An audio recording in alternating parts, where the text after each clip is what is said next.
ఇంటి పేరు నిలబెట్టడం లేదా ఒక వంశాన్ని నిలబెట్టడం అని అంటే అది ఒక అబ్బాయితోనే సాధ్యం అనేది కొన్ని సంవత్సరాలుగా పాతుకుపోయిన మాట. మరి మీ విషయంలో మీ తల్లిదండ్రులకి మీరు వంశాన్ని నిలబెట్టారని అనుకుంటే మరి మీ వంశాన్ని మీరు మరి ఇప్పుడు మీ సన్యాసాశ్రమంలో అది ఎలా వీలవుతుంది? మరి మీ తదనంతరం మీ వంశాన్ని నిలబెట్టాలి అని మీకు ఎప్పుడు అనిపించలేదా? వంశము అనేటటువంటిది ఒక్క వ్యక్తి వల్ల ఎప్పుడు నిలబడదు. అబ్బాయి వల్లనే నిలబడుతుంది అనే నియమం కూడా ఏమీ లేదు. సో అమ్మాయిలైనా నిలబట్టచ్చు. ఇది అమ్మాయి ఇంటి పేరు మారిపోతుంది కదా. మరి ఇంటి పేరు మారినా వంశము అనేది నిలబెట్టడానికి పర్పస్ ఏంటి? ఆ వంశంలో పూర్వులు కొన్ని మంచి పద్ధతుల్ని వాళ్ళు పాటించారు. ఆ పాటించిన పద్ధతుల్ని తర్వాత జనరేషన్స్కి అందించాలి అని వాళ్ళు దే అస్పైర్డ్ ఫర్ దట్. మనకి పర్పస్ అదే కదా, వంశపు మర్యాద, వంశపు గౌరవం లేదా ప్రతిష్ట, ఆచారం. They are certain practices which they followed and they made the generations to preserve that practice. దాన్నే మనం సంప్రదాయము అని పేరు పెట్టి పిలుస్తాం దాన్ని. సో ఈ సంప్రదాయ పరిరక్షణ కోసమనే వివాహ వ్యవస్థ అయినా లేదు సంతానం కావాలి అని అనుకున్న పర్పస్ అది. అది చేయగలిగిన వ్యక్తి మరొకరు ఉండేటప్పుడు అందరూ చేయాలి మంచిదే, కానీ దానికంటూ కొంతమంది ఉన్నప్పుడు మిగతా వాళ్ళు మిగతా కార్యక్రమంలో ఉండడానికి కూడా ఆక్షేపణ ఏమీ ఉండాల్సిన అవసరం లేదన్నమాట. అంచేత వంశపు ఆచారాన్ని నిలబెట్టడం అనేటటువంటిదే లక్ష్యంగా మనం పెట్టుకున్నప్పుడు ఒక వ్యక్తి ఉంటే ఎస్ వారిని సమర్థవంతంగా తయారు చేసి మిగతా వాళ్ళు మిగతా కార్యక్రమాలు కూడా చూడవచ్చు.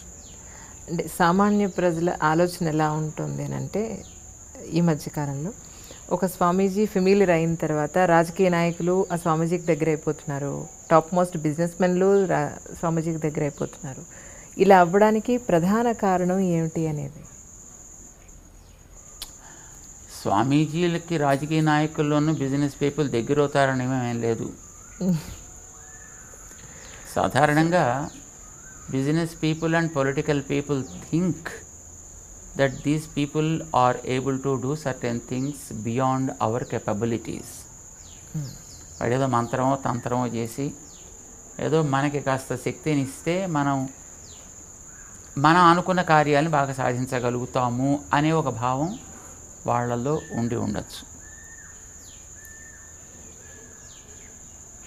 నిజానికి సాధువులు కనుక అట్లా చేయగలిగిన వాళ్ళు అయినట్టయితే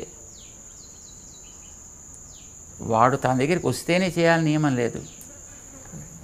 ఇందాక మీరు అడిగారు చూడండి, ఏమంటే మీరు ఎందుకు ముట్టుకోనివ్వరు అని. సే ఒక ఫ్యాన్ తిరుగుతోంది అని అనుకోండి, what you expect out of that? Some nice breeze, మంచి గాలి వేయాలి, మనకి కాస్త తాపాన్ని తగ్గించాలి. సో దీన్ని మనం కోరుకునేది ఫ్యాన్ నుంచి. అది నిజంగా ఫ్యానే అయినట్టయితే, అది నిజంగా తిరగగలిగిందే అయితే దాని వెళ్ళి నువ్వు పట్టుకోవాల్సిన అవసరం లేదు, అది నిన్ను పట్టుకోవాల్సిన అవసరం అంతకంటే లేదు.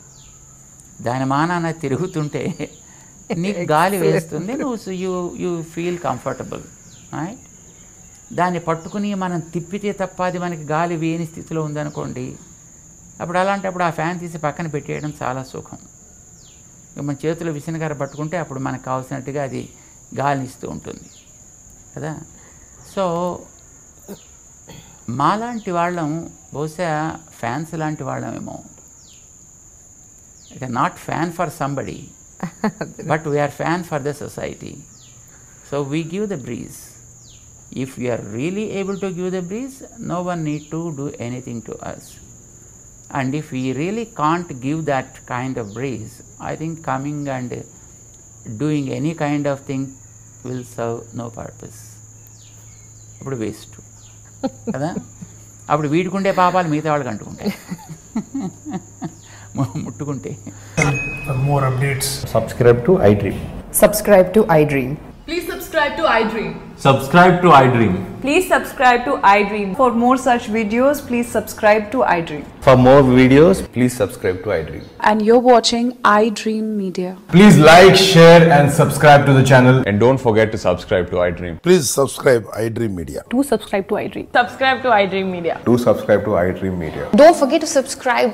Click on the button below. Don't forget to subscribe to iDream.